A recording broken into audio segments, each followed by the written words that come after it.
Je m'appelle Hugues Letellier, concepteur visuel et scénographe, et puis je suis un des concepteurs pour la cour. Mon nom est Thomas Pintal, je suis concepteur et metteur en scène et j'ai créé la cour RBC.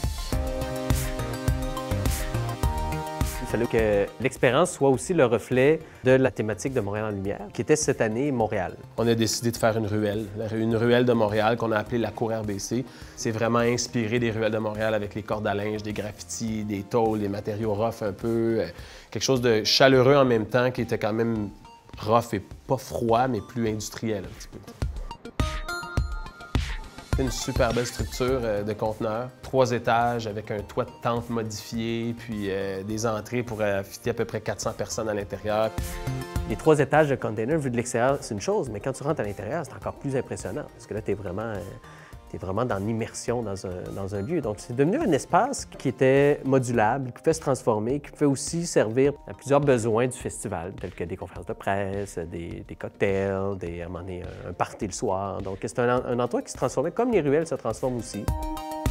En entrant dans la cour, premier coup d'œil, les gens voient un bar, voient des reflets de feuilles au sol, il y a une ambiance de lumière. Mais là, quand tu lèves un peu la tête, mais qu'est-ce que tu vois aux étages? Bien, c'est des appartements. On a décidé de créer quelque chose où les gens pouvaient vivre une expérience comme un peu si on passait à travers, on montait un escalier dans une ruelle au hasard, puis on passait à travers les appartements des gens en surprenant les gens dans leur environnement. Cette espèce d'environnement un peu qui rappelle un peu un musée populaire. Donc, tu peux toucher les choses, tu peux manger du popcorn, puis tu peux rencontrer des personnages. Des containers, il y en a partout, ils sont disponibles, c'est pas trop dispendieux. Ça s'installe en 2-3 semaines.